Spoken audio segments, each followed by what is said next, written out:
Por ejemplo, jurídicamente la UNESCO, es decir, una institución internacional. Trabajaba también en el Ministerio de Justicia, era abogada para el Ministerio de Agrícola de Brasil. Después quiero presentar a su lado Gastón Garatea, una persona con una tarea muy importante en el Perú. Él era miembro de la Comisión de la Verdad y Reconciliación del Perú, que trabajaba 20 años de violencia en el Perú, y después era el presidente de la Mesa de la Concertación de la Lucha contra la Pobreza.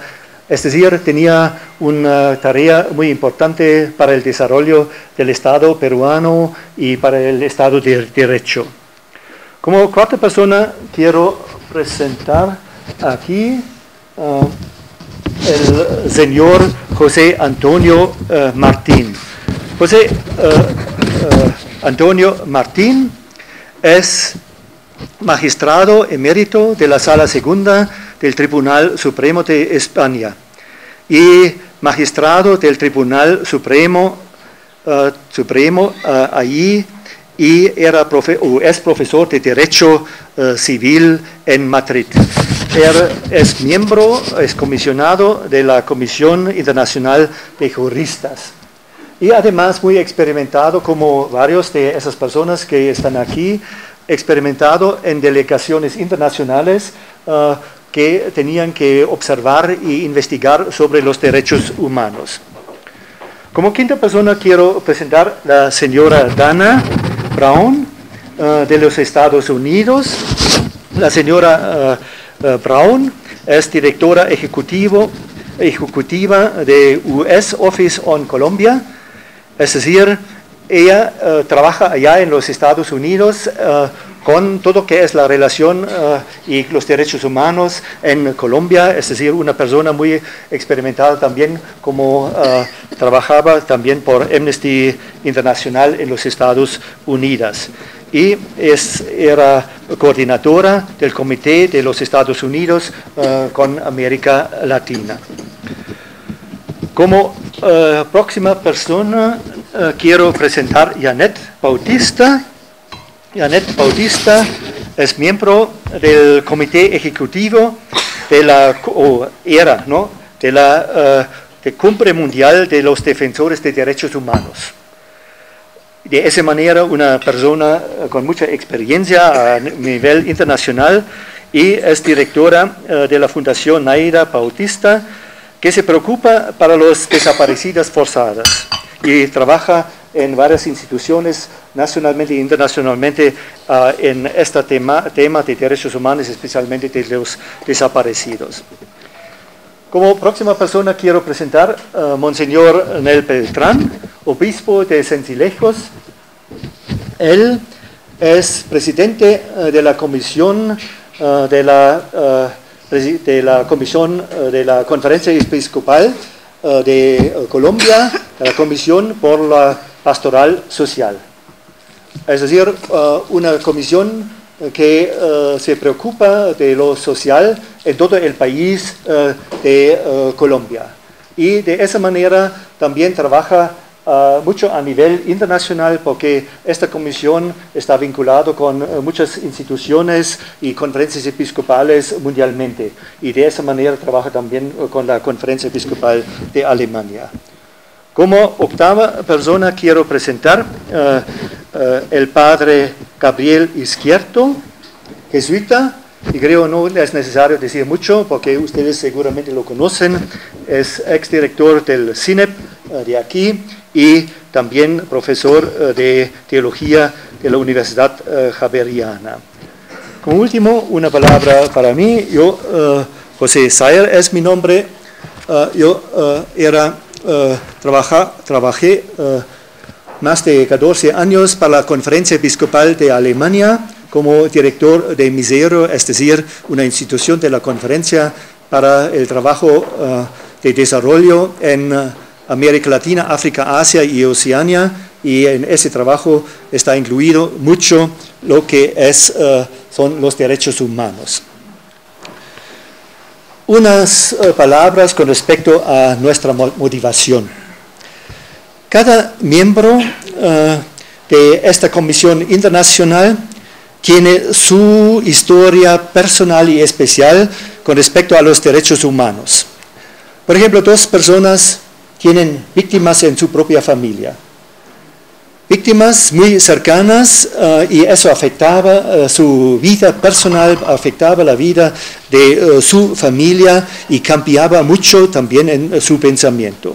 Mi motivación, quizá los otros pueden decir también algo más tarde cuando se presentan, mi motivación personal, quiero decir nomás una palabra, porque hoy es el 8 de junio, el 8 de junio se accidentó mi obispo, el obispo que me ordenó hace 30 años, un obispo que estuvo mucho vinculado con los derechos humanos, era el presidente de la Frente de Defensa de los Derechos Humanos en el Cusco. Y de esa manera, con él tenía ese empuje también de ser envolvido en todo lo que es la defensa de los derechos humanos. Derechos humanos se habla muy rápidamente, pero hay que ver qué está detrás de esa palabra, derechos humanos. Detrás está un profundo amor al prójimo. Profundo amor al prójimo, los que son cristianos lo llevan desde el Evangelio, pero también para ellos que no son cristianos, el amor al prójimo es algo muy normal y pertenece a la constitución humana de acercarse al prójimo. Y detrás de ese amor del prójimo está la valorización de la dignidad inalienable de la persona. Esta dignidad no concede el Estado, ni nadie, no concede el Estado, sino es inherente a la persona, recibido por el Creador mismo. Él ha puesto esta dignidad en cada persona. Con nuestro compromiso está vinculado la protección de la persona, de las personas, pero también de las comunidades en las cuales la persona vive y se desarrolle también su cultura. De ese modo tenemos una preocupación también por el Estado, porque el Estado tiene que velar para que haya un funcionamiento muy bueno de las comunidades y de lo social. El Estado de Derecho nos preocupa mucho. El Estado está al servicio de la persona, no de la persona al servicio del Estado. Eso es el primer aspecto. Claramente, la persona tiene que servir también a la comunidad, pero primeramente tenemos que ver que el Estado tiene que servir a la persona, a la comunidad, a la cultura, y debe proteger. Proteger, esto quiero enfatizar un poco quizá con una mirada hacia Nueva York.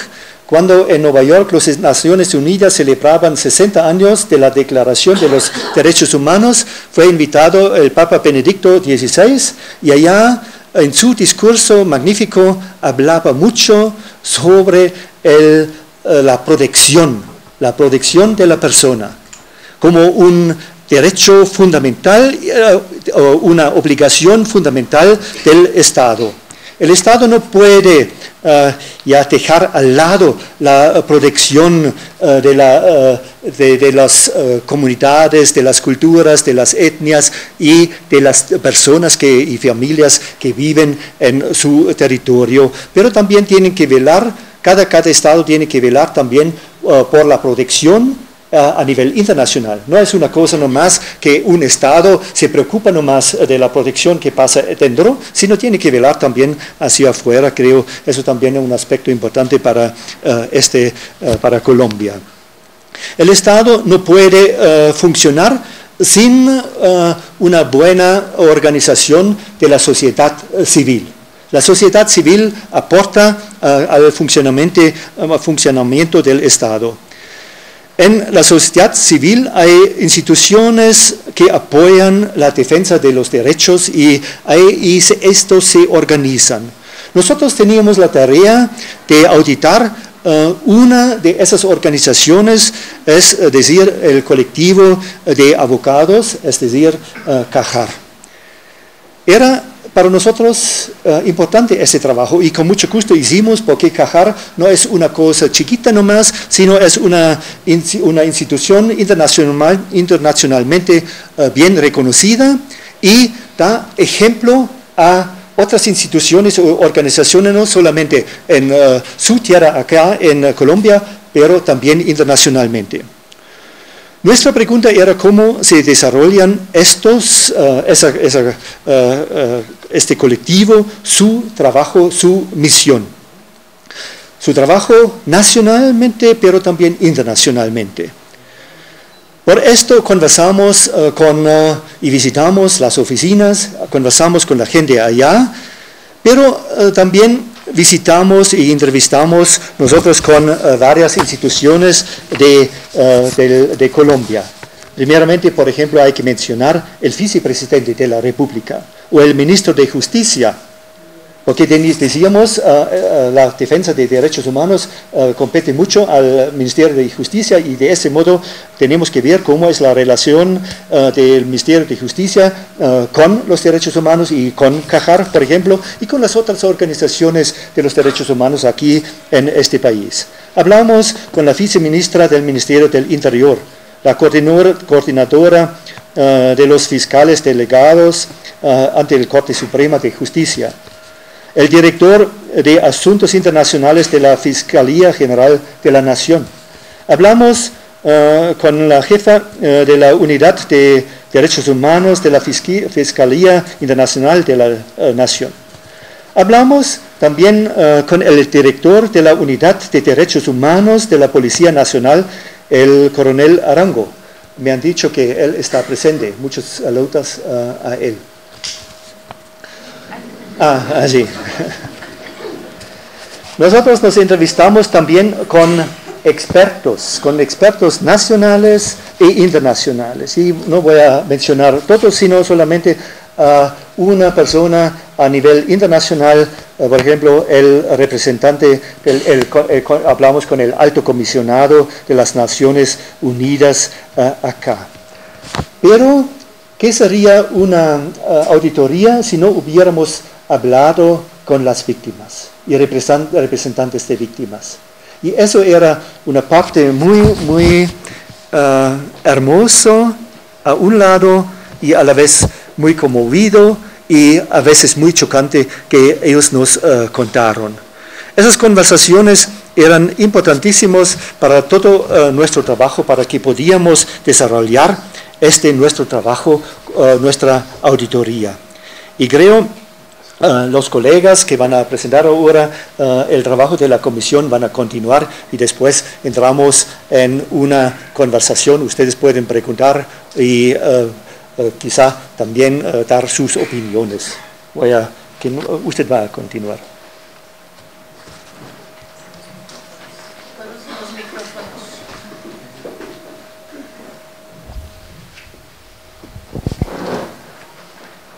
Bien, buenos días a todos y todas.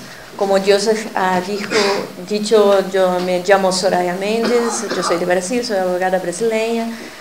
Y bien, en un relato muy corto, ¿qué podemos decir?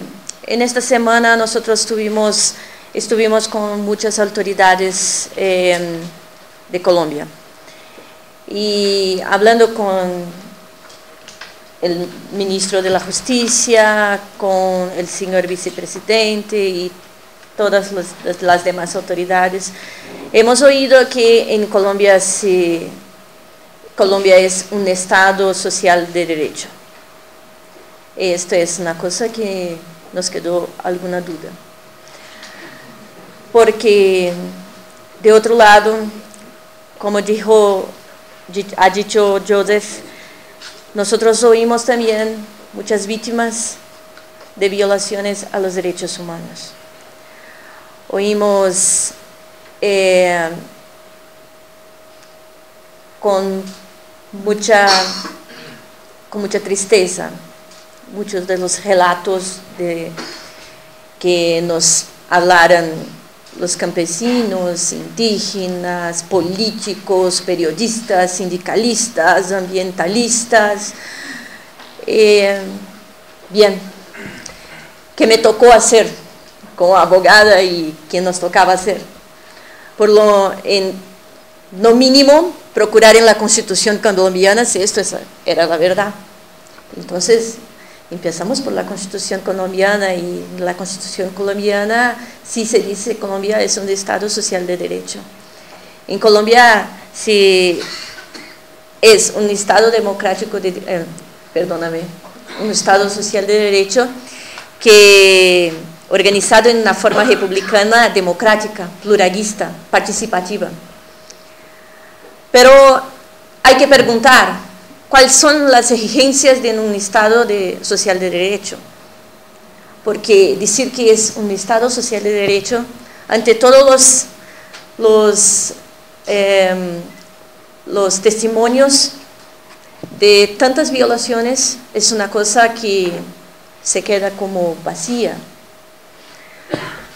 Una de las exigencias está en la misma Constitución, que habla de que esta república se fundamenta en la dignidad de la persona humana. Esa es una exigencia. Hay una otra, que en sus relaciones internacionales exteriores se ha que respetar el derecho internacional, los derechos humanos. Y otra, que a todos y todas debe ser garantizado el derecho de reclamar o de peticionar junto a las autoridades y obtener una respuesta pronta. Eso es lo que está en la Constitución colombiana. Bien, nos tocó pensar entonces en una otra víctima. Esta víctima es exactamente el colectivo de abogados José Elviar Restrepo. Porque en el marco de todas estas exigencias, de que se respete la dignidad humana, de que se respete el derecho internacional que Colombia ha aceptado, que se respete el derecho de petición, hay que preguntar si no son necesarios defensores de los derechos humanos. Y cómo se puede pensar el trabajo de los defensores de los derechos humanos en los marcos de este Estado, que en su Constitución dice que es un Estado social de derecho. Y tristemente, por otro lado, oímos también del colectivo de abogados José Elviar Restrepo que ellos mismos son víctimas de muchas violaciones. Esto es muy preocupante, porque ya se quedó claro que son perseguidos y amenazados políticos, sindicalistas, ambientalistas, indígenas, y también son amenazados los defensores de ellos. Entonces esto es algo que nos quedó como sumamente importante. Sumamente importante decir que la defensa que hace el CAJAR es algo fundamental en una democracia, es algo fundamental, es una exigencia en un Estado de derecho. Porque no hay posibilidad de pensar en un Estado de derecho sin que sea posible, por lo mínimo, la defensa de los defensores. En este marco también, en el marco de las normas internacionales de derechos humanos que Colombia ha aceptado, hay algunos principios fundamentales, algunos principios que dicen directamente con el labor de los abogados y abogadas. Y buscamos esos principios que son de la década de 90. Y estos principios dicen que no es posible realmente pensar en un Estado social, en un Estado de derecho, en un Estado democrático. Esto creo que sea lo más importante. En un Estado democrático, sin que se garantice la independencia, la autonomía, la posibilidad de trabajar libremente en la defensa de los defensores de los derechos humanos. Me gustaría, por tanto, decir que hay una carta, una declaración de Habana, que trae algunos principios acerca del trabajo de los abogados. Y por esos principios, los gobiernos deben garantizar a los abogados y abogadas algunos aspectos muy importantes. Uno, que pueda desempeñar todas sus funciones profesionales sin intimidaciones, obstáculos, acosos o interferencias indebidas. Dos, que puedan viajar y comunicarse libremente con sus clientes dentro de su país o en el exterior. Tres, que no sufran ni estén expuestos a persecuciones o sanciones administrativas, económicas o de otra índole de cualquier medida que hayan adoptado en conformidad con las obligaciones, reglas y normas éticas que se reconoce a su profesión. Es por lo tanto, en nuestro entender, en el entender de esta comisión, un deber del Estado colombiano, proteger y garantizar íntegramente los derechos y las que hacen la defensa jurídica de los derechos humanos su labor diaria. Muchas cosas más es posible hablar, pero creemos que este no es un espacio para hablar teóricamente de lo que sea un Estado social o un Estado democrático, un Estado de derecho, pero tan solo concluir que esto nosotros podemos oír de las víctimas, de las impresiones que tuvimos de todos los relatos, mas principalmente de que pudimos comprobar en el análisis que hicimos de todo el trabajo que desempeña este colectivo, que desempeña CAJAR. Es sumamente importante que esto se quede claro. Hay una consigna que es de todos nosotros, creo, pero que muy colombiana, que sin abogados no hay justicia. Estamos aquí en una auditoría que estaba haciendo un análisis del trabajo de abogados muy comprometidos con los derechos humanos, que dan su vida por los derechos humanos, y esto no es poco, es mucho, mucho más que tal vez muchos de nosotros en otros países podríamos tener. Entonces, creo que Gastón va a hablar más, y lo que me tocaba era hacer esa breve introducción.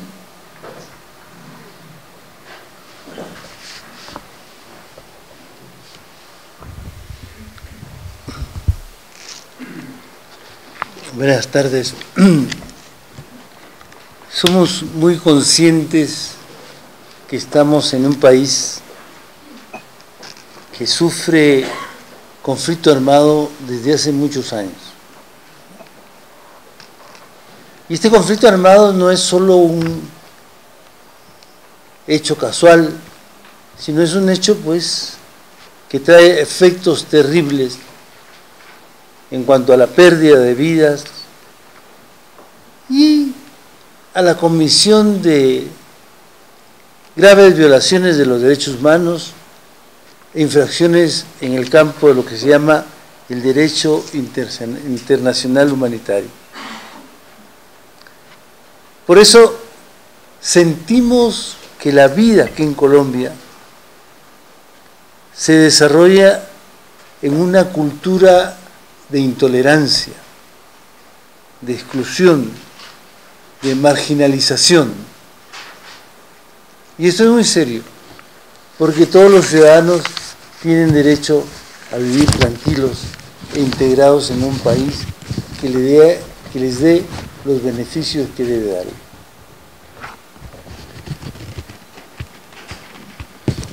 En ese sentido nos ha sido muy grato, ¿no?, examinar al colectivo de abogados y descubrir que gran parte de su actividad consiste en asesorar jurídicamente a sectores populares, a personas jurídicas y físicas que son víctimas de violaciones de derechos humanos. Es decir, hemos topado con gente que se juega la vida defendiendo a los menos favorecidos de la sociedad. Se busca la verdad, se busca la justicia, se busca que no se repitan esas violaciones de derechos humanos y sobre todo que haya una reparación moral y material. Sabemos que no toda reparación es posible, ¿verdad? Cuando ha muerto el padre, el hijo, la esposa, uno puede decir muchas cosas bonitas, pero el dolor queda, ¿no? Eso es irreparable.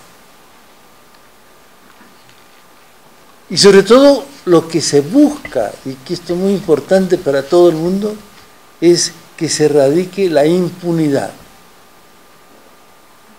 Hay una especie de proceso de investigaciones, hay que buscar primero la verdad, seguir a la justicia, la reparación, y entonces después vamos a llegar a un pacto nuevo con la gente. Pero mientras haya impunidad, nada es posible, ni siquiera la verdad.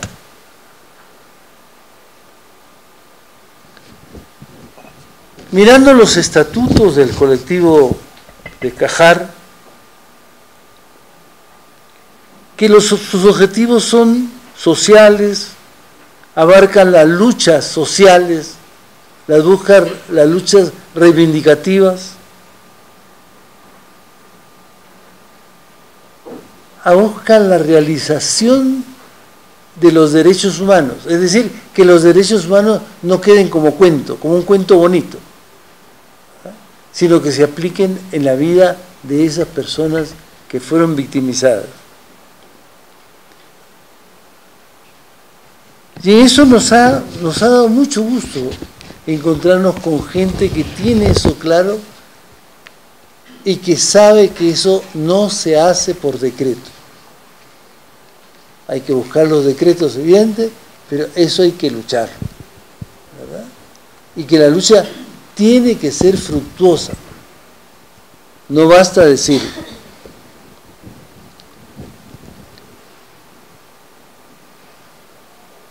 No es que se vaya contra el Estado, ¿verdad? No es que sea una institución hecha para luchar contra el Estado. Me parece que sería un desatino. Pero no puede dejar de tomar la defensa de aquellos que el Estado o no protege o ataca, ¿verdad? Y en eso me parece muy valiente la constitución de este colectivo.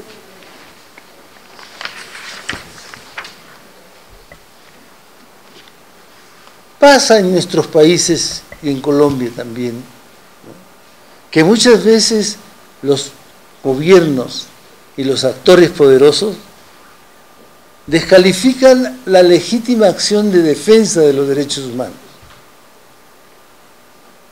Fulano se está peleando por la vida de ese fulano y le dicen, no te preocupes de ese, si era un sinvergüenza, era alguien que hacía daño. Y entonces así se calman las aguas y se mantiene la injusticia. Esto pasa en todos nuestros países, pero por Colombia ha pasado también, y no se ha dejado voz a un verdadero pluralismo político, ¿verdad? ¿Por qué? Porque se ha desacreditado lo que dicen las instituciones democráticas y las instituciones serias, ¿no? Y aquí con el Cajar me parece que hay una cosa que ha ocurrido, ¿verdad? El Cajar, gran defensor de la gente, ha habido momentos en que no ha tenido quien lo defienda a él. Y eso no me parece justo. Hemos constatado que el Cajar se mueve con mucha libertad. No está amarrado por ningún compromiso que sea oscuro. Es independiente, es un organismo técnicamente muy bien preparado, muy bien preparado. Tiene una autosostenibilidad,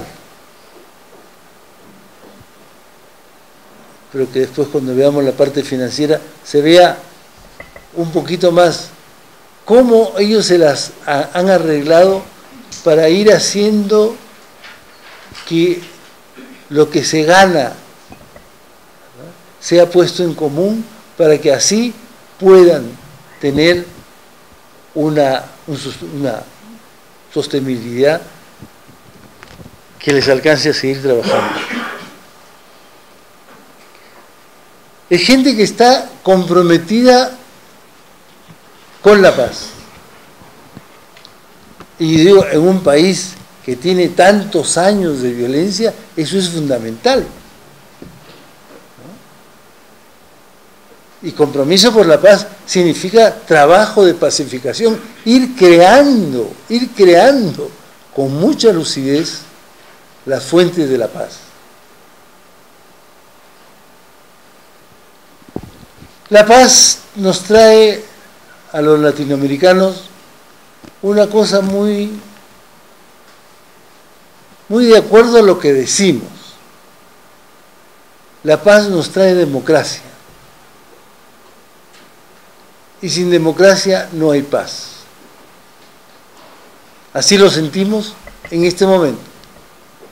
Puede ser que las cosas evolucionen de otra manera, ¿no? Pero hoy día no podemos concebir un país en paz sin democracia.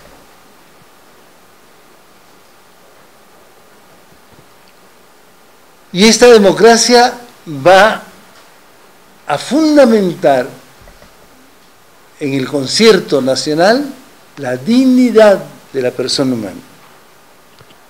No queremos pueblos como rebaños. Queremos pueblos de personas dignas. Y esa dignidad se adquiere, se va conquistando.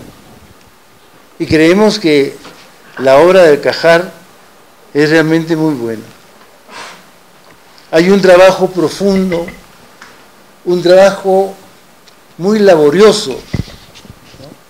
Nos ha impresionado mucho la seriedad con que se tratan los temas. No es que se trata un tema porque está de moda, no. Se trata porque es necesario tratarlo. Y las víctimas a las cuales ayuda el Cajar son las que dan ese carácter de legitimidad, de credibilidad a la institución. Podemos decir que en cierto sentido el Cajar se convierte en Colombia, y ojalá cada día lo sea más, voz de los que no tienen voz. Ustedes saben que muchos no tienen voz porque se les ha mellado la dignidad humana.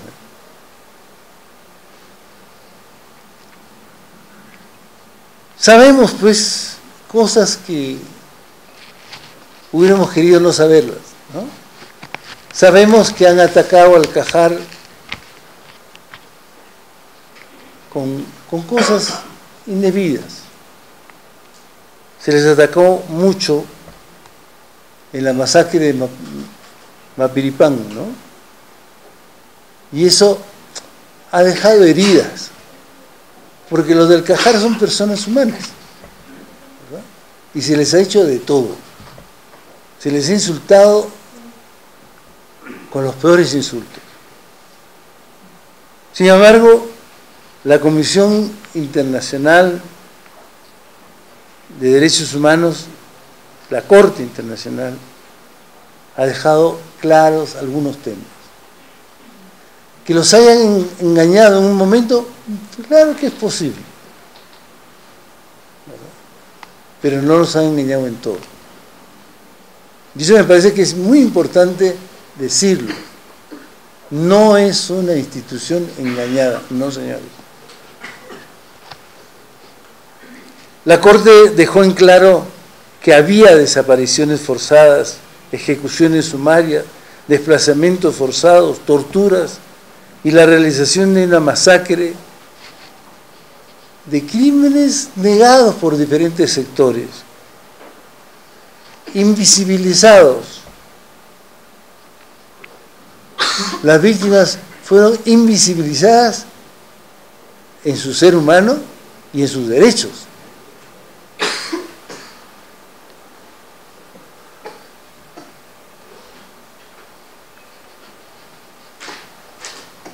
La Corte dijo una cosa que es muy importante,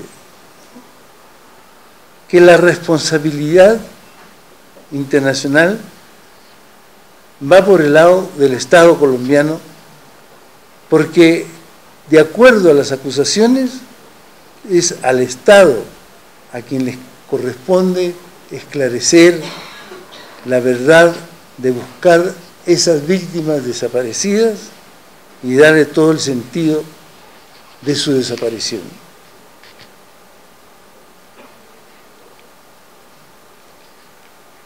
Durante este dramático hecho, emblemático en cierto sentido, la Comisión Internacional no solo habló con Al-Kahar, ¿no? Habló con otras autoridades del Estado colombiano. Y dejó en claro que el Kahar no incitó a ninguna víctima, a ninguna persona, a declararse víctima cuando no lo era. ¿No? Esto me parece importante también señalarlo, porque también se les ha calumniado en este sentido. Y repito, la tarea de investigación y definición de quién es víctima, eso le corresponde al Estado, al aparato jurídico colombiano.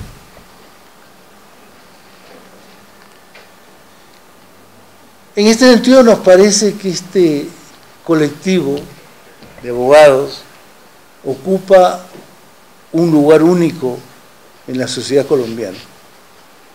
Y muchos de nuestros países quisiéramos tener un Kahar también en cada uno de nuestros lugares.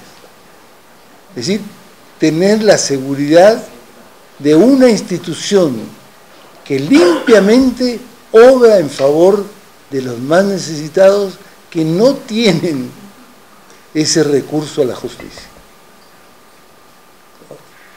Creo que aquí en Colombia tienen esta dicha. Además, nos parece muy bonito que este Kahar haya pensado en sucesión, haya ido tomando auxiliares que comiencen a trabajar con ellos y se vayan llenando de esta mística, de esta milagrosa mística, ¿no? Y vayan así perpetuando la defensa de los derechos humanos.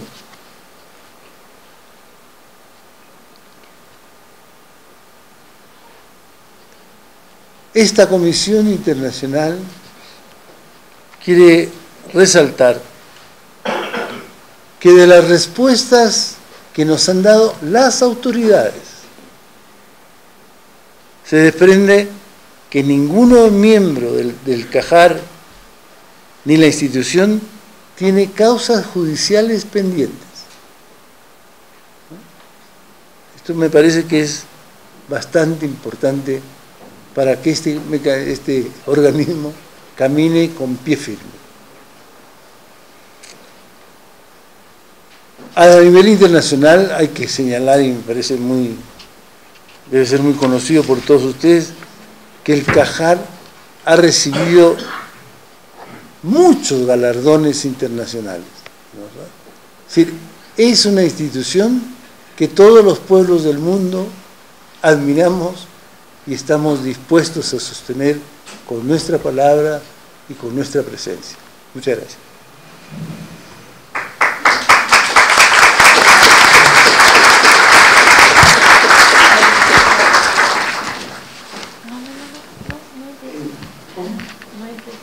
Espera.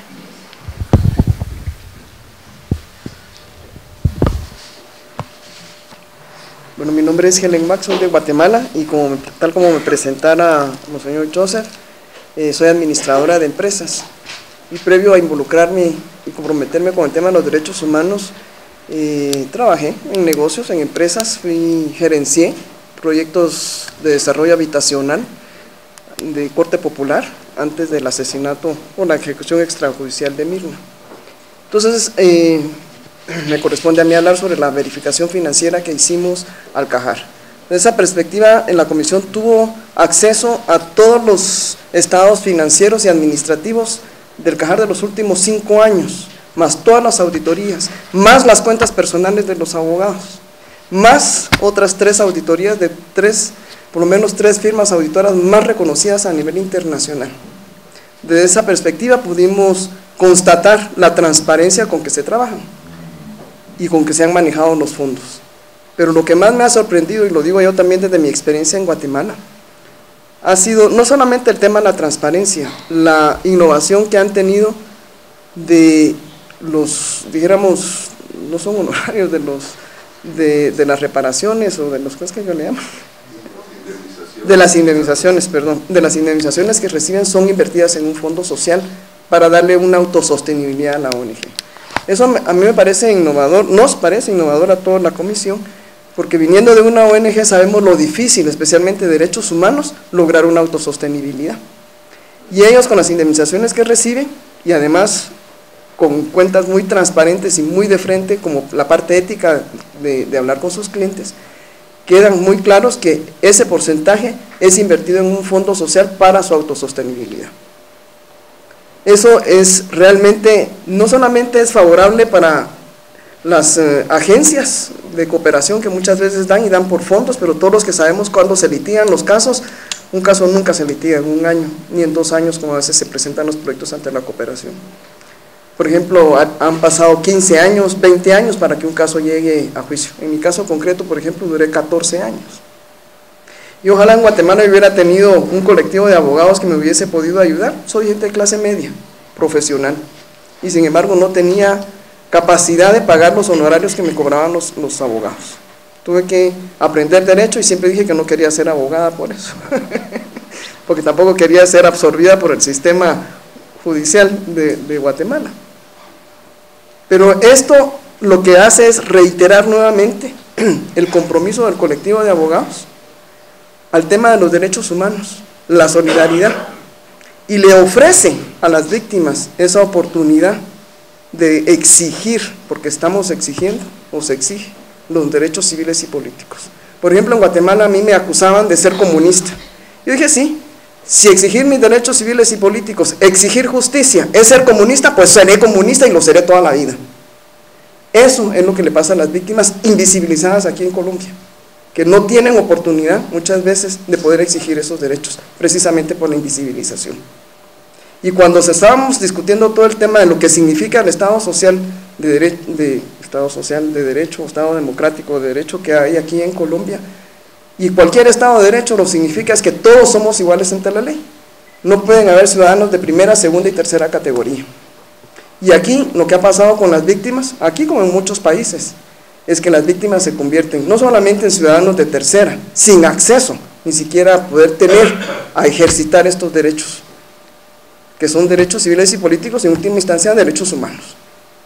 Porque a veces hablar de derechos humanos, todo el mundo, hay derechos humanos, y nos empiezan a ver como que somos defensores de delincuentes, y no es eso. Eso es reconocer a la víctima. Tal como hablábamos cuando estábamos hablando del contexto colombiano y de muchos países que provenimos de conflictos armados, lo que se genera es eso, una cultura de confrontación, una cultura de intolerancia, una cultura de incomprensión. pero nadie se ha puesto ni nadie sabe lo que se vive si no se es víctima. Y desde esa perspectiva, el exigir estos derechos, como digo, y el respeto a los derechos fundamentales del hombre, no tiene nada que ver con que si somos terroristas, si somos comunistas o si somos guerrilleros. Los conflictos y la problemática de cualquier país es multicausal y por lo tanto las respuestas son plurales. Y si estamos transitando hacia un Estado democrático de derecho, eso significa que tenemos que respetar igualmente las ideas y tenemos que respetar al otro, reconocer al otro, que es lo que no hacemos y es lo que exigimos o lo que se exigen las víctimas. Entonces, desde esa perspectiva, esta innovadora forma de invertir en lo social, en este fondo social que ellos tienen, no significa que ellos cobran honorarios, al contrario, viven de un salario como cualquier otro, y lo que hacen al poder cobrar honorarios, y se los digo de verdad, porque yo no pude pagar abogados, tuve que aprender y asirme al Ministerio Público y ver cómo me las enfrentaba, porque no podía pagar los honorarios de los abogados, por lo caro que es. Esto lo que garantiza no solamente la independencia, la autonomía para poder exigir la justicia, sino que también le garantiza a las víctimas que pueden llegar a un final con su caso. Y de verdad que eso lo digo por experiencia propia, y por las víctimas, si hay aquí víctimas presentes, puedan entender lo que esto significa. Quizás muchos que no han pasado por este trance no saben el significado de esto, pero esto es lo que tiene que ver con la dignidad. Esto también tiene que ver con la justicia. Entonces también es una injusticia estar acusando a un colectivo de estar manejando fondos para hacerse millonarios. No es cierto.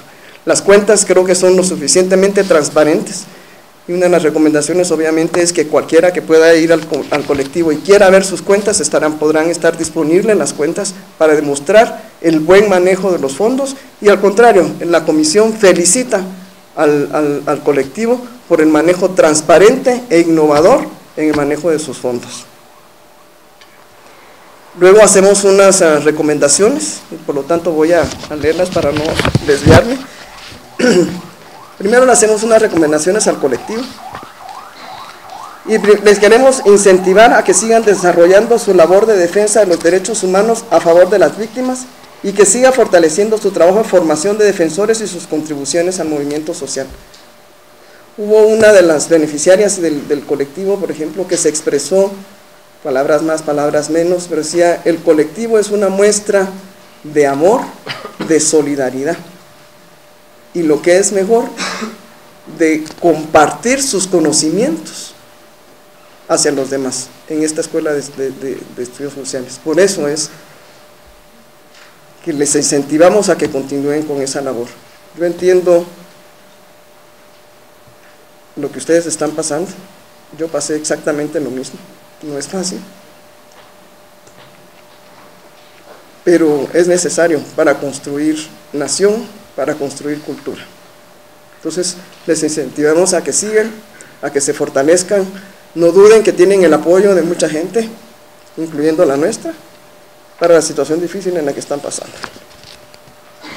También les invitamos a seguir profundizando su diálogo y su relación con las instituciones del gobierno, de la rama legislativa y judicial, a favor del respeto a los derechos humanos en Colombia, a la lucha contra la impunidad y al Estado social de derecho.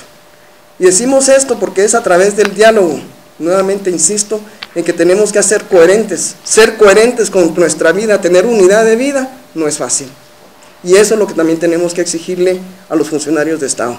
Si están propugnando con un Estado social de derecho, si quieren cambiar la imagen nuevamente de lo que es Colombia, también tienen que cambiar la imagen en lo que es en los derechos humanos. O se vive como se piensa, o se para viviendo como se piensa. Entonces hay que lograr esa unidad, y eso solamente es a base del diálogo. Y aquí sí es una responsabilidad de todos los ciudadanos. ¿De qué es frustrante? Sí es frustrante, porque hay toda una cultura que venimos arrastrando, y eso no se cambia de la noche a la mañana.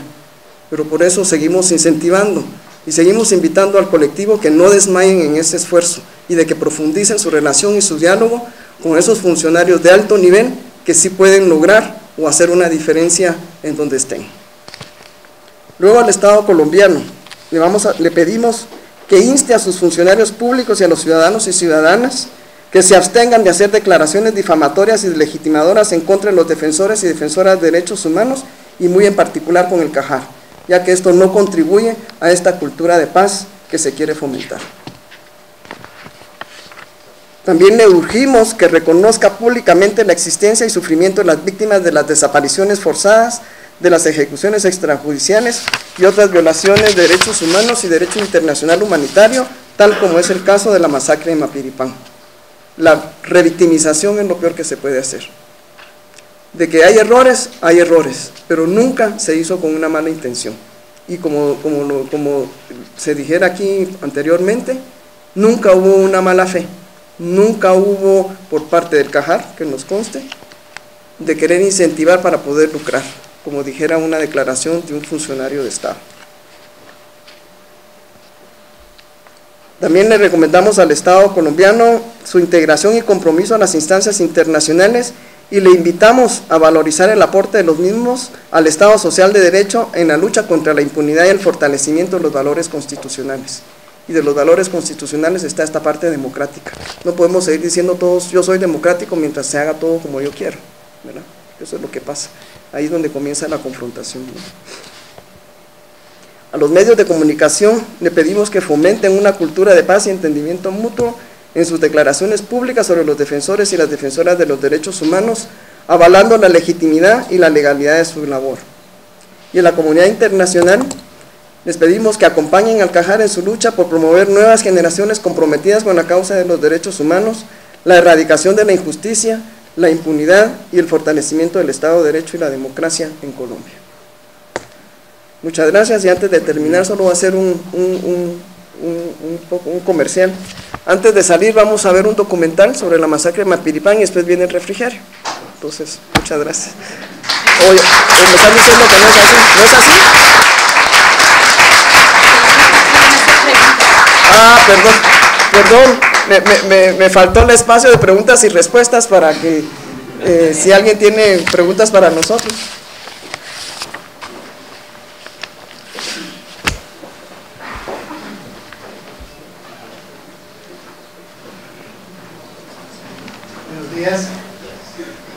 Bueno, yo no tengo preguntas, sino motivo de gratitud para con esta comisión que le quita piso a esa andanada de mentiras que se ha dicho contra el colectivo de abogados arriba. Yo soy víctima de la masacre de Montañedo, y con esta gente, con este colectivo que he trasladado durante 16 años en busca de justicia, y a mí jamás se me ha adquirido un peso para nada en ningún sentido, y jamás se me ha condicionado la ayuda que me han prestado. Y aprovecho el momento para, si esto es posible, que en esas recomendaciones que hace la Comisión al Estado colombiano se diga que se califique o se recalifica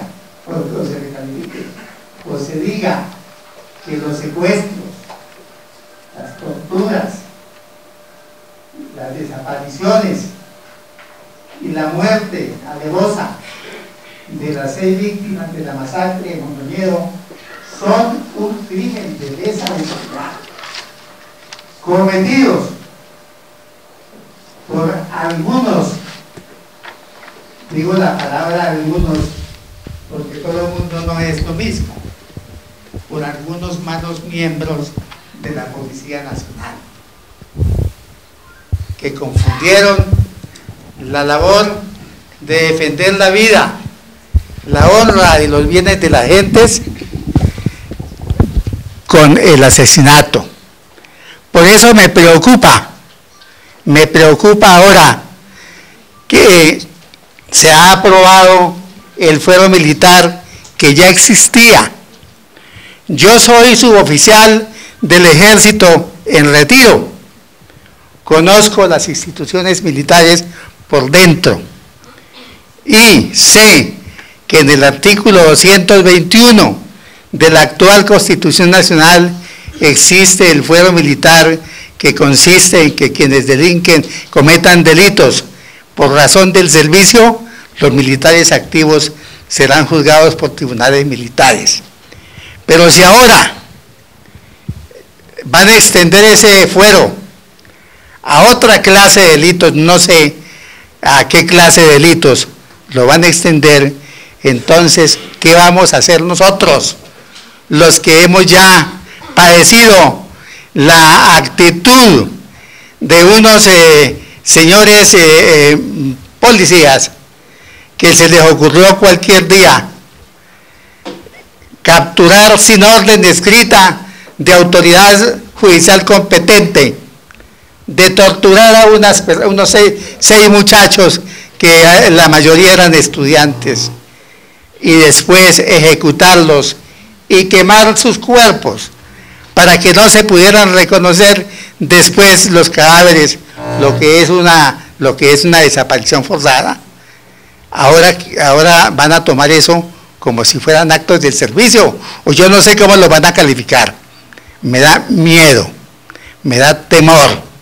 Y como estos delitos no han sido calificados, a pesar de que son crímenes de lesa humanidad, los jueces de la República no han dicho eso, le pido a esta comisión, si es posible, que se le exija al juzgado séptimo penal del circuito especializado de Bogotá, en el cual se está juzgando actualmente a un señor mayor de la policía que era subteniente en esos tiempos, porque aquí la gente no se cae para abajo, se cae para arriba.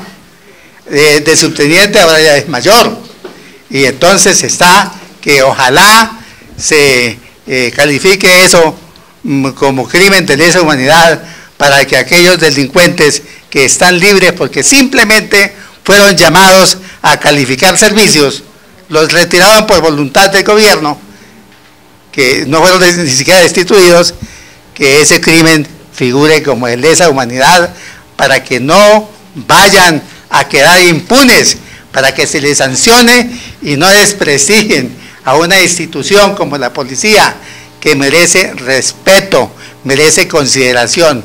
Yo soy hijo de policía y me duele que en esta institución haya esa clase de bellacos. Muchas gracias.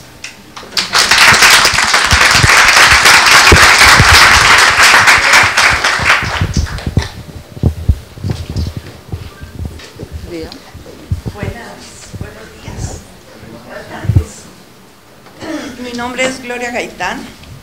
Yo soy la hija del líder popular Jorge Eliezer Gaitán. Perdón, estoy un poco ronca. Si alguno de ustedes no lo conoce, seguramente habrán visto billetes de 1000 pesos que tienen la efigie de mi padre. Con los seguidores de mi padre, desde 1946, se cometió genocidio. Dentro del marco de ese genocidio se asesinó a mi padre, cometiéndose magnicidio. Pero luego se siguió con el memoricidio.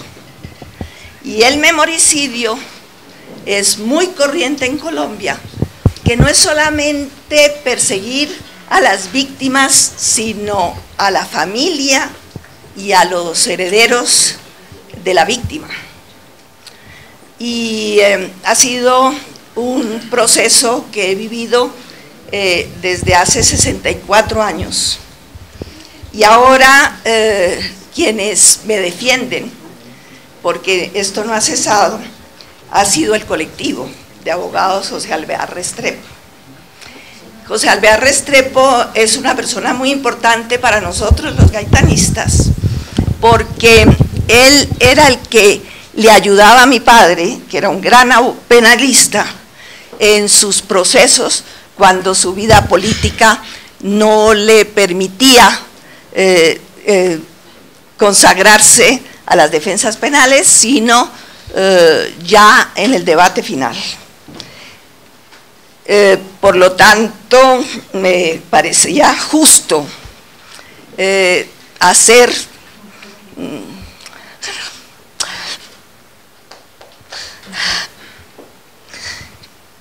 públicos agradecimientos al colectivo.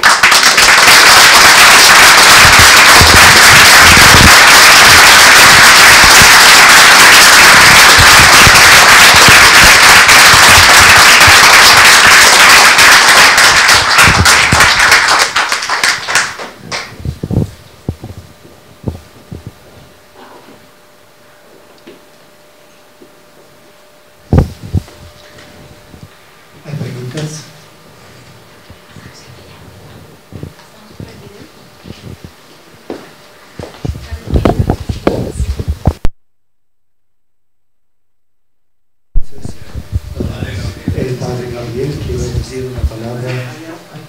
¿Dónde? Al fondo, por favor. Hay dos preguntas aquí.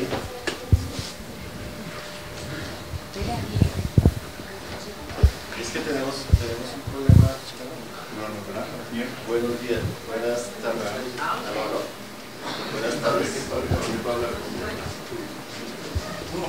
No, yo no quiero hablar cosas largas, sino hacerme una reflexión.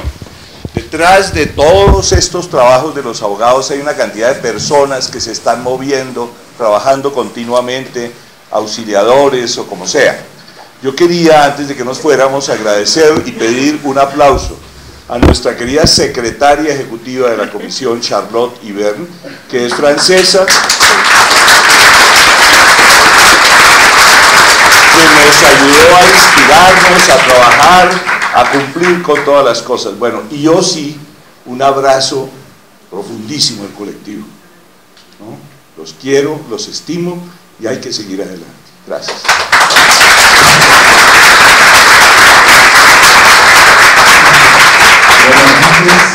Como presidente del colectivo quisiera... Antes que el director del colectivo hable y que veamos el video, quiero decir una cosa, que este colectivo tiene un compromiso, así podríamos constatar muy fuerte con el Estado colombiano y con el Estado de Derecho, con la República, como se dice en griego, ¿no?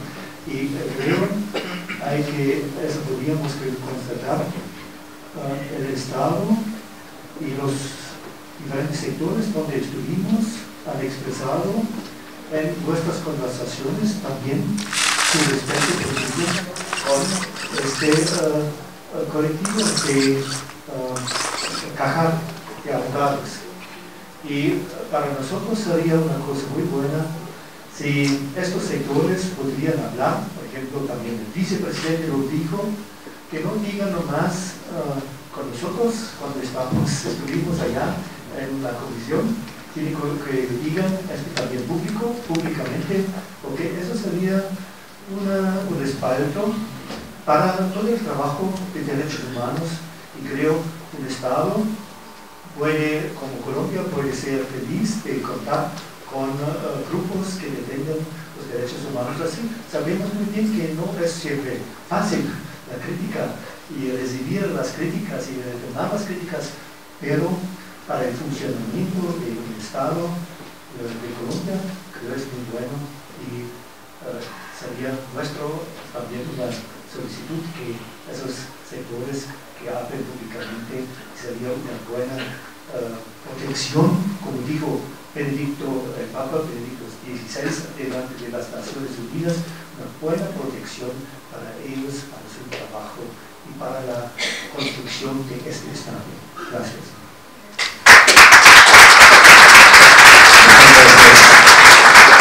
Bueno, la verdad es que yo no tengo palabras.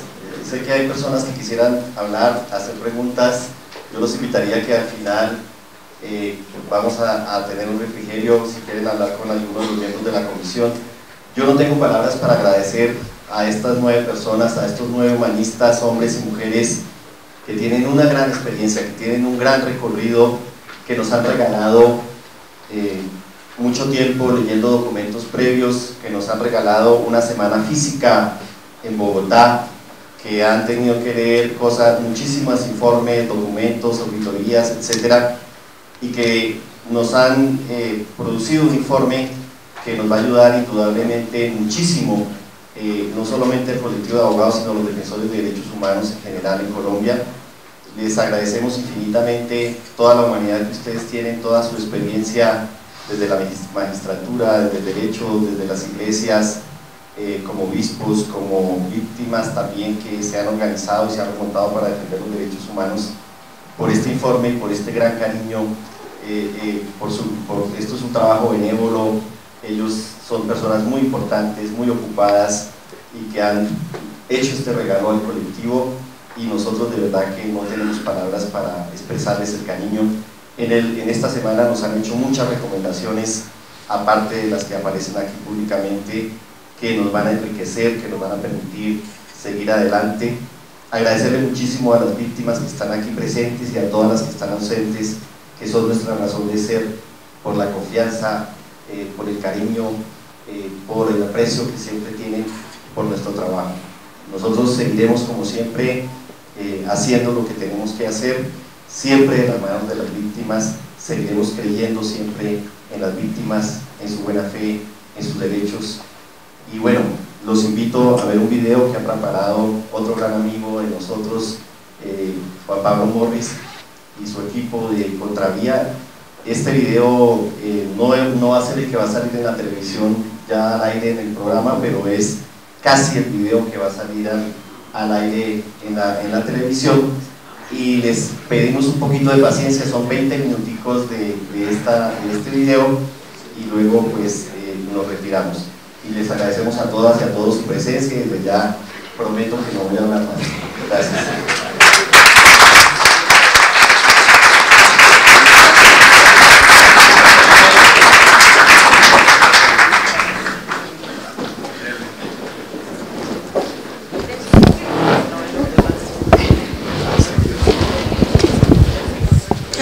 ¿Lo dejo ahí? ¿Lo dejo ahí? Sí.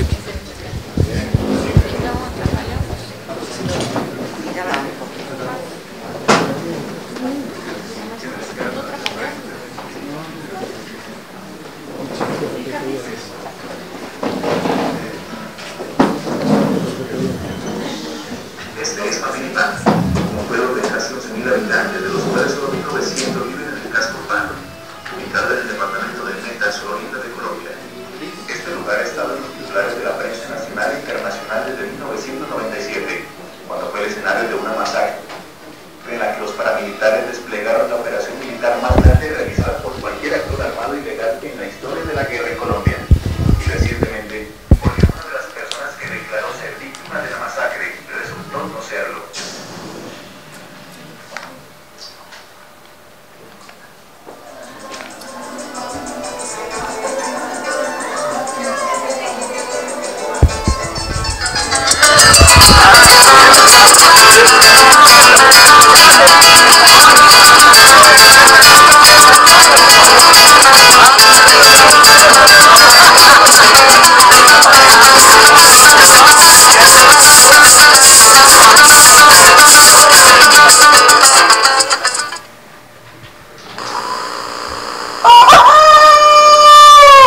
A mediados de la década de los 90, por su ubicación estratégica, innumerables recursos naturales y la disputa por el tráfico de drogas, Mapiripán fue tristemente escogida como el escenario para inaugurar una nueva etapa de terror en Colombia, el lanzamiento de las Autodefensas Unidas de Colombia como proyecto nacional paramilitar.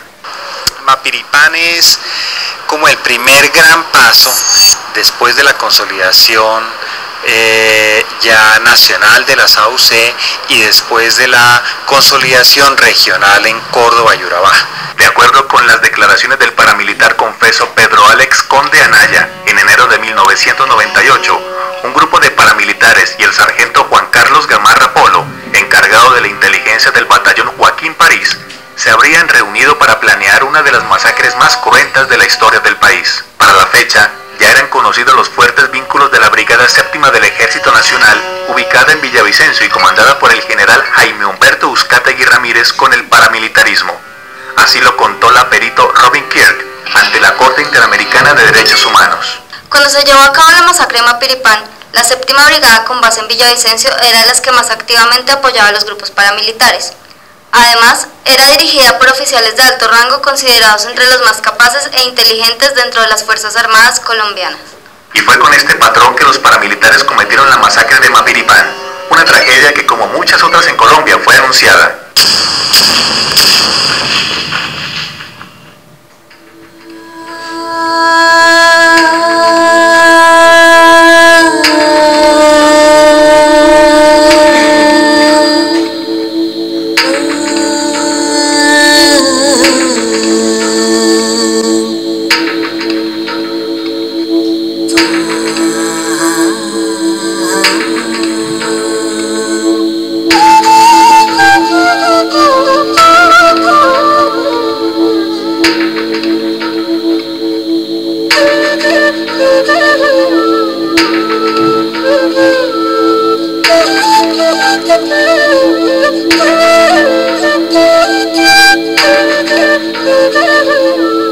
Según el paramilitar Elkin Casarrubia Posada, alias El Cura, en declaraciones rendidas en 2007, en la mañana del sábado 12 de julio de 1997, aterrizaron en el aeropuerto de San José del Guaviare 2 aviones, un Antonov y un DC-3, provenientes de los aeropuertos de Necoclí y Los Cedros de Apartadó en el Urabá antioqueño, ambos bajo estricta vigilancia militar.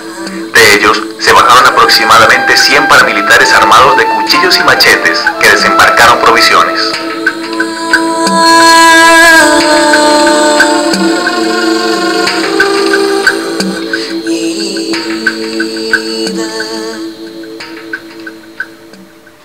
No es posible que despeguen 2 aviones cargados de hombres armados sin el consentimiento de el batallón local. Y igualmente el aterrizaje en San José de Guaviare de 2 aviones cargados de hombres armados, después su desplazamiento al norte del departamento, no es posible que sea eso sin consentimiento de las Fuerzas Armadas locales. Entonces eso también planteó cuál iba a ser el papel del ejército y de la policía, de organismos de seguridad, de ahí en adelante que comenzó la expansión de la SAUC nacional, territorial, la venta de franquicias, etcétera, etcétera. Este grupo de paramilitares fue recibido por otra de sus estructuras comandada por Luis Hernando Méndez Bedoya, alias René. Sin dificultad alguna, se movilizaron en varios camiones hasta el paraje Trocha Ganadera. Allí se unieron con otros paramilitares de Casanare y Meta y siguieron por el río Guaviare hasta el poblado de Charras, lugar donde reunieron a sus pobladores en la plaza y le repartieron la primera edición de la revista Colombia Libre. Al amanecer del 15 de julio de 1997, más de 200 paramilitares rodeaban Mapiripán. Las únicas autoridades presentes eran el inspector de policía, el registrador municipal y el juez Leonardo Iván Cortés Novoa.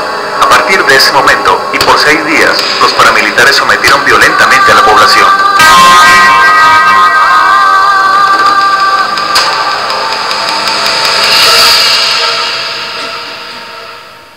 Mi esposo se levantaba a las 6 de la mañana, se iba para el trabajo, entonces él se devolvió y me dijo, tengo que llevar los papeles porque llegó al ejército. Nos trajimos de ejército por acá a esta hora. Bueno,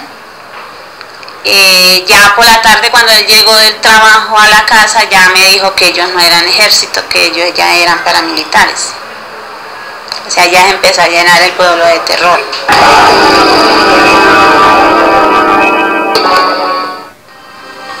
Con lista en mano, los paramilitares capturaron a 27 personas, los llevaron frente al Mochacabezas, paramilitar que había instalado el patio de sacrificios en el matadero municipal de la comunidad.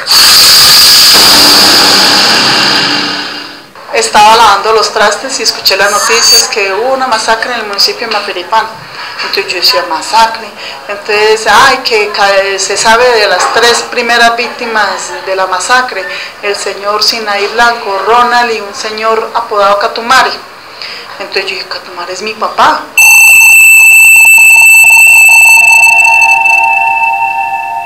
Lo cierto es que los propios paramilitares relatan en sus declaraciones la manera en que las víctimas fueron torturadas, asesinadas y arrojadas al río Guaviare para borrar cualquier evidencia de los crímenes cometidos. De los cerca de 200 paramilitares que participaron en la incursión y que han sido señalados en las diferentes actuaciones judiciales, la Fiscalía tan solo ha vinculado a 21, de los cuales solo han sido condenados 10 y 11 aún están siendo investigados.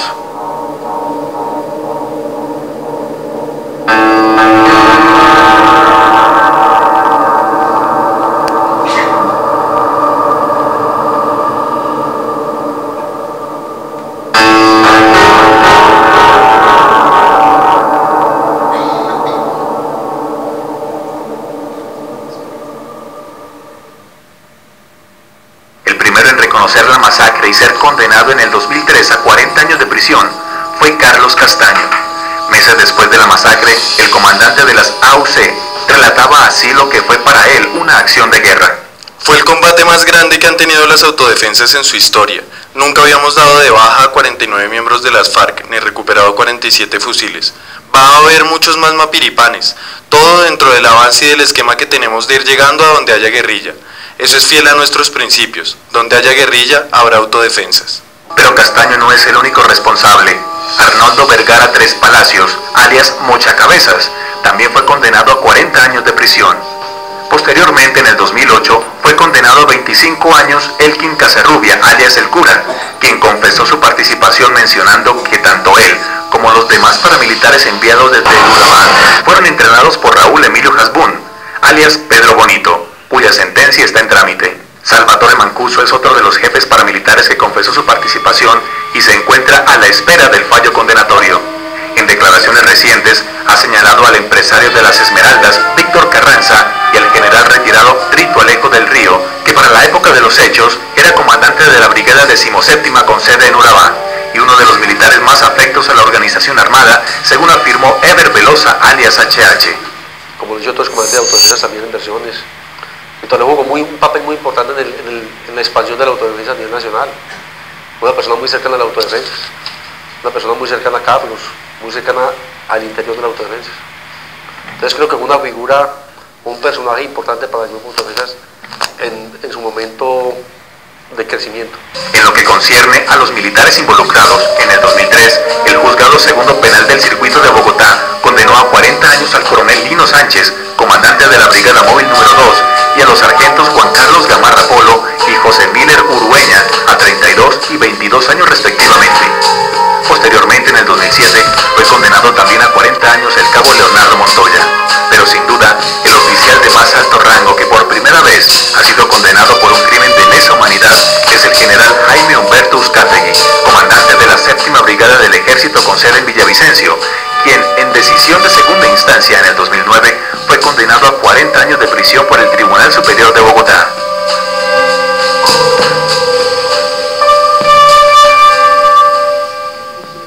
Uno de los testimonios que la Sala Penal consideró para condenar al general Uzcategui fue el rendido por el teniente coronel Hernán Orozco, comandante del batallón Joaquín París, en el que manifiesta que el mismo día que llegaron los paramilitares a Mapiripán, comunicó al general Uzcategui la grave situación de seguridad mediante el oficio 2919, que sin embargo este omitió, alterando posteriormente su contenido.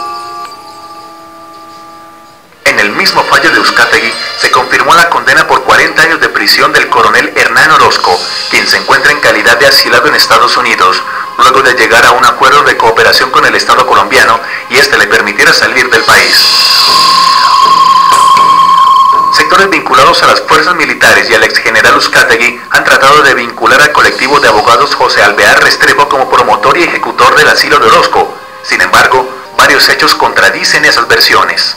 En 1999, Orozco declara por primera vez contra Uzcategui y solo 2 años después, tras recibir amenazas en su contra y sufrir varios atentados contra sus familiares, se pone en contacto con el abogado Luis Guillermo Pérez del colectivo de abogados. Después de que nosotros tomamos contacto con el coronel Hernán Orozco Castro, él nunca dio ninguna declaración, ni ante la Fiscalía, ni ante los jueces, de ninguna responsabilidad penal del general Jaime Humberto Uzcategui Ramírez. Ya lo había hecho 2 años atrás. Ya habían sido sancionados disciplinariamente el general Uzcategui, con separación absoluta de las fuerzas militares, y el coronel Orozco Castro con un llamado de represión severa por parte de la Procuraduría General de la Nación.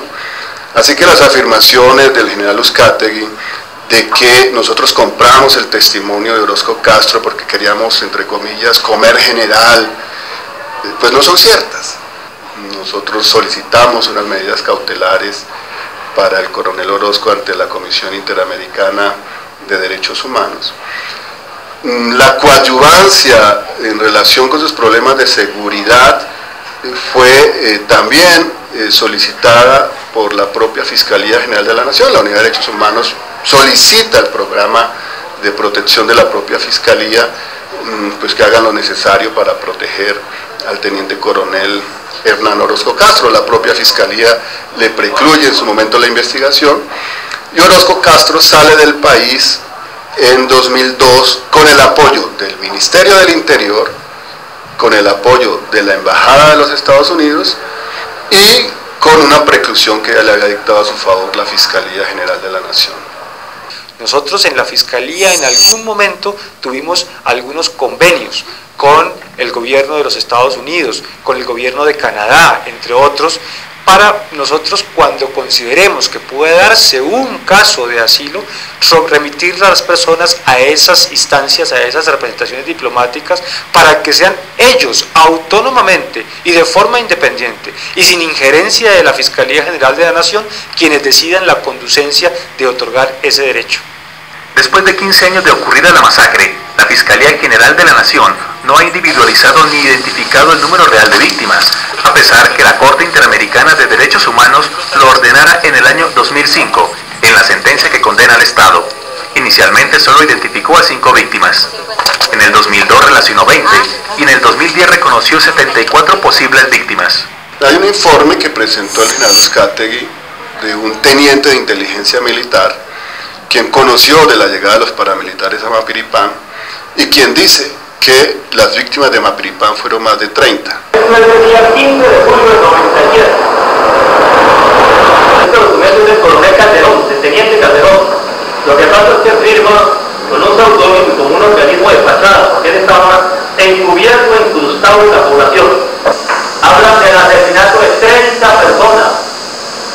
Esto lo dan los 2 agentes que estaban en Mapiripán presenciando la masacre. Ya con nombres propios y con apellido, etcétera, hay 14 muertos que ya fueron encontrados. Ahí está la Fiscalía haciendo pues un recorrido para ver dónde más se pueden encontrar, quién más se pueden saber, cuántos son los desaparecidos, porque según la gente, mucha gente fue echado al río, pero eso mientras no se pueden encontrar los cadáveres, no se pueden saber realmente qué fue lo que pasó. Cuando una víctima llega a un proceso penal a poner una denuncia y a reclamar unos derechos, lo primero que se hace es recibirle esa denuncia, mirar cuáles son los hechos que la generan, comprobar si esos hechos evidentemente se desarrollaron, se dieron, y por supuesto que la víctima tiene unos deberes de acreditación de su calidad de víctima en el proceso penal. Lo que hace la Fiscalía con eso es iniciar una investigación, también se investiga con mucho cuidado, de forma muy estricta, si esa persona en concreto o las personas que reclaman tienen esa calidad de víctima, para después llegar a proponer ante los jueces correspondientes esa calidad de víctima para que de tal forma les sea reconocida. Sin embargo, los mecanismos que tenía el Estado para comprobar la identidad de las víctimas no funcionaron del todo, y el 23 de octubre del 2011, en el marco de una audiencia donde se juzgaba a 16 paramilitares involucrados en la masacre, la Fiscalía 31 de Justicia y Paz presentó el testimonio de una persona que en su momento declaró ser víctima y que ahora reconocía que le había mentido a la justicia y a sus abogados.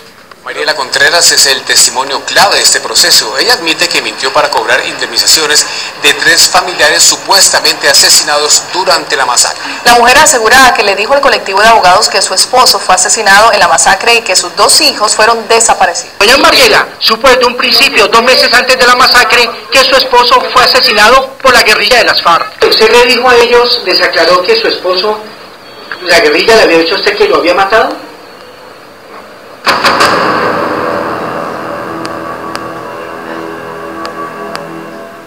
testimonio y hecho que fue utilizado política y mediáticamente por representantes del gobierno, quienes con el fin de evadir la responsabilidad de investigación por parte del Estado, señalaron a los abogados representantes de conformar un cartel, presentando falsas víctimas.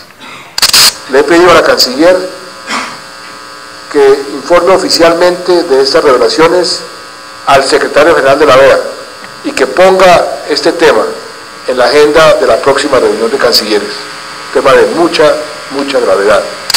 Esto es gravísimo porque no solo se trata de un fraude al Estado cometido por las falsas víctimas y sus abogados, sino que es una burla al sistema internacional de derechos humanos y al sistema interamericano que tanto hemos defendido. Ha quedado debilitada la credibilidad ante Colombia y ante la comunidad internacional de una institución tan respetada y tan querida como la Corte Interamericana de Derechos Humanos. Sinvergüenzas que resuelven posar de víctimas cuando no lo son y conseguir y obtener asesoría de quienes tratan de conseguir para ellos que se hagan ilegítimamente a unos recursos a los que por supuesto no tienen derecho. ¿Qué debe pasar con esos sinvergüenzas? Pues con esos sinvergüenzas debe pasar que respondan ante la justicia.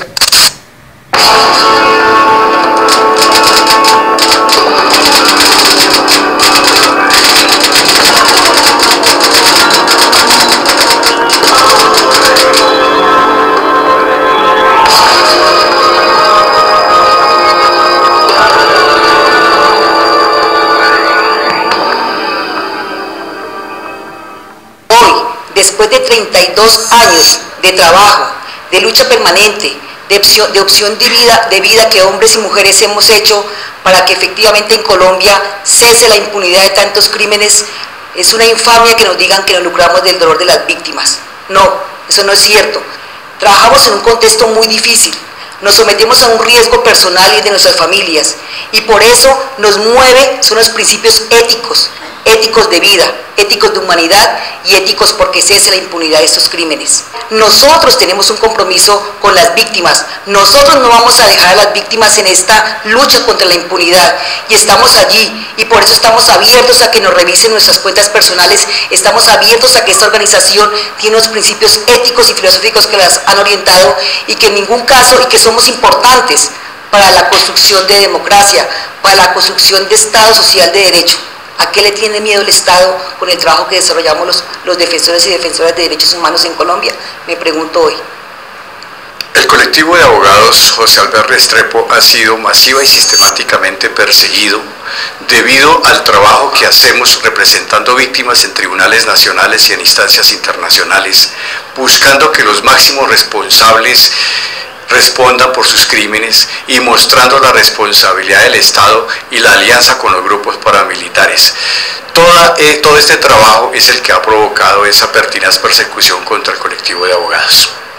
Ahora bien, nosotros buscamos que la justicia colombiana funcione, pero si la justicia colombiana no opera frente a los graves crímenes de lesa humanidad y graves violaciones a los derechos humanos, tenemos que acudir a instancias internacionales. Por eso nosotros especialmente acudimos al Sistema Interamericano de Derechos Humanos, ante la Comisión Interamericana y ante la Corte Interamericana de Derechos Humanos. Y está probado que el Estado colombiano ordenó a través de las agencias de seguridad y especialmente a través del Departamento Administrativo de Seguridad DAS, perseguir a las organizaciones de derechos humanos que litigábamos ante el Sistema Interamericano de Derechos Humanos y ante la Corte Penal Internacional. Está probado que se ordenó perseguir a las víctimas, que se ordenó perseguir a las organizaciones que representamos esas víctimas y que se ordenaron acciones de inteligencia y de persecución contra la Corte Interamericana y contra la Comisión Interamericana de Derechos Humanos. Está probado en los archivos del DAS que esa inteligencia ilegal catalogaba y calificaba el litigio internacional como guerra jurídica contra el Estado colombiano. Es muy importante tener presente que las labores ilegales realizadas por el DAS en el sistema interamericano contra víctimas, contra el sistema interamericano y las ONGs que representamos víctimas, tuvo como objetivo desprestigiarlas. Eso está dicho expresamente en las órdenes emitidas por el DAS, que actuó a expensas de la Presidencia de la República. Bueno, una primera acción que hicimos fue formular derechos de petición a las más altas autoridades solicitando que el gobierno se rectificara. Para tal efecto hicimos un derecho de petición al señor presidente de la República, Juan Manuel Santos, y lo paradójico es que él nos contesta el derecho de petición, la presidencia, diciendo que en ningún momento cuando él hizo sus declaraciones se refirió al colectivo de abogados, lo cual pues obviamente nos sorprende porque pues ustedes vieron toda la dimensión mediática, pero él dice que en ningún momento se ha referido expresamente al colectivo de abogados. Pues esto nos llama la atención porque la imagen que se le mandó al país fue la contraria, de que el colectivo de abogados pues éramos corruptos, avivatos, etcétera. Lo que dice la jurisprudencia de la Corte Constitucional es que los altos dignatarios del Estado no pueden salir alegremente a hacer declaraciones públicas porque ellos no son ciudadanos común y corriente, sino que por su cargo, por su dignidad pública, pues pueden lesionar de manera muy fuerte, pues en este caso la honra de una institución como el colectivo de abogados. Y estamos un poco en ese debate jurídico, pero además ese discurso de falsas víctimas también genera para las verdaderas víctimas de Mapiripán y para las otras víctimas, como pasó con el caso de Las Pavas y con otros casos, pues genera un gran daño, porque ahora nosotros en los diferentes juicios que adelantamos en diferentes partes del país, en alegatos, en charlas, etcétera, pues siempre se saca el discurso de las falsas víctimas, y ahora los victimarios en sus alegatos y a veces hasta funcionarios judiciales se permean de ese discurso de que son sospechosas las denuncias que nosotros hacemos o las acusaciones que hacemos en juicios, por ejemplo en casos de falsos positivos o de ejecuciones extrajudiciales. Entonces el impacto es impresionante y obviamente estos hechos no solamente afectaron al colectivo de abogados, sino a la comunidad en general de los defensores de derechos humanos en Colombia. Yo creo que el Estado tiene el deber de rectificar, tiene el deber también de reparar un poco pues todos los daños que se nos causó, y obviamente a nosotros nos podrán privar de todo, nos podrán privar de nuestra libertad, nos han privado de nuestra tranquilidad, nos podrán privar de nuestra vida, pero a nosotros no nos pueden privar de nuestra dignidad, como tampoco se le puede privar a las víctimas de su condición de víctimas y de su dignidad.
Es que no explican.